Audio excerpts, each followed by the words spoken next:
Study IQ IAS, आपका selection हमारा mission. नमस्कार दोस्तों रिसेंटली भारतीय अर्थव्यवस्था से रिलेटेड एक खबर आई थी कि भारत का जो नेट एफडीआई है, ध्यान से समझिएगा, हम नेट एफडीआई की बात कर रहे हैं, ये 96% से ज्यादा क्रैश हो गया है और ये पहली बार आपको देखने को मिलेगा। मतलब जब से ये कैलकुलेशन स्टार्ट हुआ, ये आप देख सकते हो खबर, net FDI inflows sink 96% to record low. तो इसका मतलब क्या हुआ? कहने का मतलब यह है कि ये नेट एफडीआई होता क्या है, ये आखिरकार क्यों इतना ज़्यादा गिर गया, क्या कोई प्रॉब्लम है इकोनॉमी के अंदर, ओवरऑल एफडीआई का क्या सिचुएशन है, वो सब कुछ मैं आपको डिटेल से वीडियो में बताऊंगा। चलिए आगे बढ़ते हैं, लेकिन उससे पहले दोस्तों आप सबको बता दूं, आज से हमारा जो फाउंडेशन बैच है प्रतिज्ञा का 2026 यूपीएससी के लिए ये स्टार्ट हो रहा है। सबसे खास बात यह है इस बैच के अंदर कि अगर आप इसको लेते हो, अवेल करते हो और प्रीलिम्स को भी क्रैक कर लेते हैं, पूरा का पूरा फीस आपको रिफंड कर दिया जाएगा। इसके अलावा बहुत सारे फीचर्स हैं, लिंक कमेंट सेक्शन में दिया हुआ है, बस आपको यूज करना है ये कोड अंकित लाइव, ताकि आप मैक्सिमम डिस्काउंट ले सकें। चलिए शुरुआत करते हैं। देखिए सबसे पहले तो क्वेश्चन यही आता है कि एफडीआई क्या होता है और ये नेट एफडीआई मैटर क्यों करता है।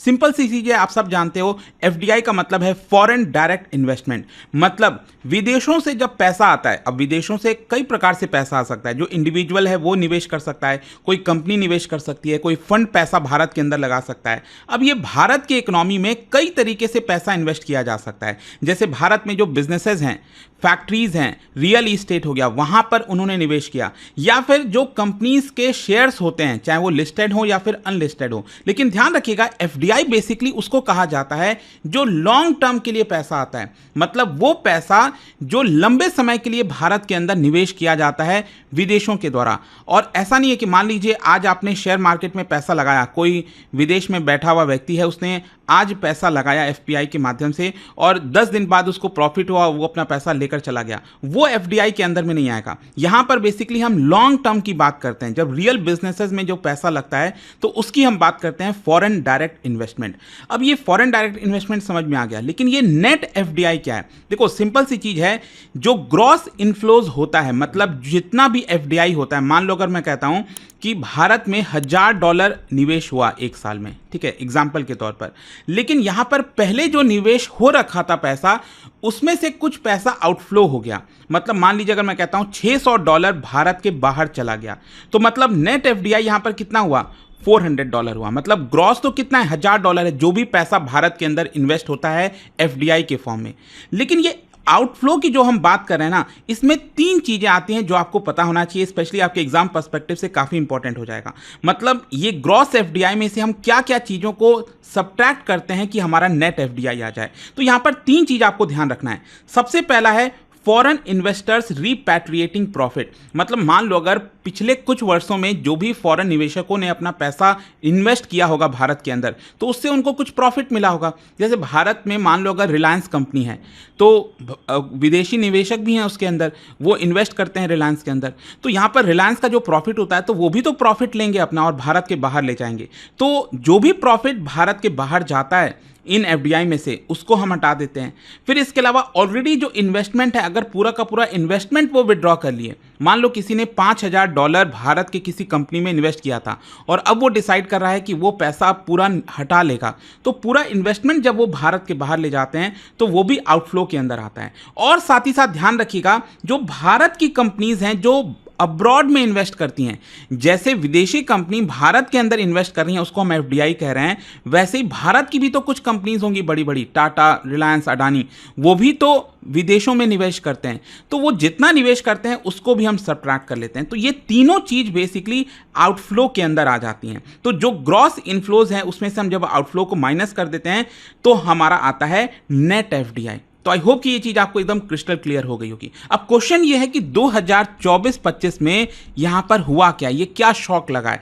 शॉक ये लगा है कि हमारा नेट एफडीआई 96.5% क्रैश हो गया है। ये कैसे? जैसे कि अगर आप कंपेयर करो 2023-24, 2023-24 में जो नेट एफडीआई था हमारा वो था $10.6 बिलियन। ठीक है, चलो अच्छी बात है, $10.6 बिलियन।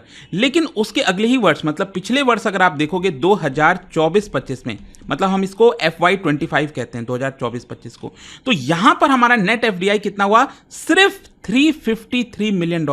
मतलब आप सोचिए उसके पिछले वर्ष में $10 बिलियन से ज्यादा था और ये घट कर हो गया $353 मिलियन। मतलब डाउनफॉल हुआ है कितना, 96.5% का। और जब से यहां पर हम कैलकुलेट कर रहे हैं ना एफडीआई को, और आपको पता ही होगा एलपीजी जो रिफॉर्म्स आया था, इकोनॉमी को लिबरलाइज किया गया था 1991 में, तब से लेकर अभी तक आप देखोगे तो सबसे बड़ा क्रैश आया है ये 96.5% का। तो इसी की वजह से इसको लेकर काफी चर्चा हो रही थी। अब क्वेश्चन यहां पर यह आता है कि ये कोलैप्स हुआ क्यों, क्या कारण है। देखो यहां पर जरूरी नहीं है कि एक तरह से देखने को लगे कि यार 96% क्रैश हो गया मतलब बहुत ज़्यादा कोई दिक्कत है, प्रॉब्लम, ऐसा नहीं। यहां पर ध्यान से समझिए, सबसे पहली चीज़ क्या हुई है कि massive repatriation bye foreign investors. जो फॉरेन निवेशकों ने भारत में पहले इन्वेस्ट किया हुआ था उसमें से बहुत सारा पैसा उन्होंने विड्रॉ किया है। कितना विड्रॉ किया मैं आपको बताता हूं।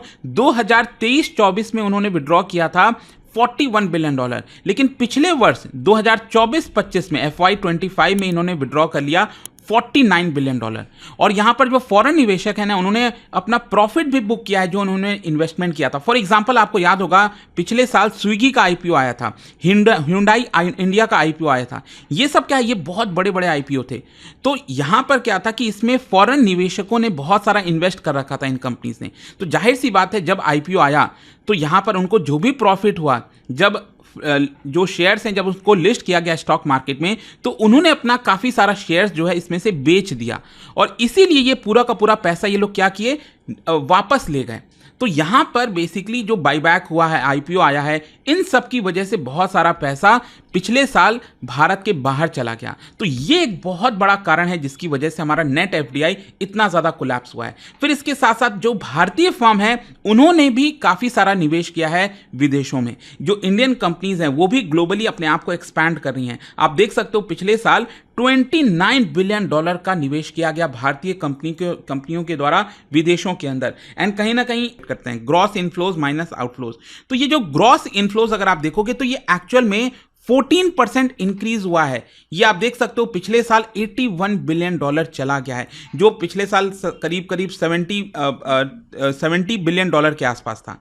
तो ये अब हो गया है $81 बिलियन। और ऐसा क्यों? क्योंकि जो फॉरेन इन्वेस्टर्स हैं उन्होंने भारत के रिन्यूएबल एनर्जी में, फाइनेंशियल सर्विसेज में, टेक स्टार्टअप में, मैन्युफैक्चरिंग में यहाँ पर इन्वेस्ट किया है। लेकिन क्योंकि यहाँ पर आउटफ्लोज जो है और जो रिपैट्रिएशन है वो काफ़ी ज़्यादा हो गया था, जिसकी वजह से एफडीआई, नेट एफडीआई में आपको क्रैश देखने को मिला। हो सकता है ये शायद नेगेटिव में भी जा सकता था हमारा नेट एफडीआई, लेकिन स्टिल थोड़ा बहुत पॉजिटिव में रहा है। अच्छा, ये एंटायरली नेगेटिव नहीं है। जो मैं आपको बोल रहा था ना कि नेट एफडीआई क्रैश होने का मतलब ये कोई हमारे इंडियन इकोनॉमी को कोई बहुत बड़ा झटका नहीं है। इनफैक्ट ये दिखाता है कि जो इंडियन इन्वेस्टमेंट स्टोरी है वो काफी मैच्योर हुई है। जो पुराने फॉरेन निवेशक थे अब उनको लगता है कि उनको प्रॉफिट कमाना चाहिए। ऐसा तो है नहीं कि जीवन भर वो पैसा अपना भारत में ही रखे रहेंगे, वो भी तो प्रॉफिट ले जाएंगे। तो Indian firms are also becoming global investors themselves. तो ये मैच्योरिंग इन्वेस्टमेंट साइकिल दिखाता है। This shows confidence in Indian economy actually. अगर आप देखोगे कि जो फॉरेन निवेशक हैं वो आईपीओ निकालकर अपना पैसा वापस भी ले जा रहे हैं। ये देखिए कैपिटल फ्लाइट नहीं है। प्रॉब्लम क्या होती है जब फॉरेन निवेशकों में पैनिक आ जाता है, उनको लगता है कि भारत की जो इकोनॉमिक स्टोरी है वो डाउनफॉल की तरफ है, नीचे जा रही है, इंडियन इकोनॉमी में बहुत बड़ी समस्या है। तो अचानक से क्या होता है, एक पैनिक सिचुएशन हो जाती है जिसकी वजह से फॉरेन निवेशक अपना पैसा विड्रॉ करने लगते हैं, एग्जिट करने लगते हैं। तो रिपैट्रिएशन का मतलब पैनिक सेलिंग नहीं होता है, ये आपको समझना है।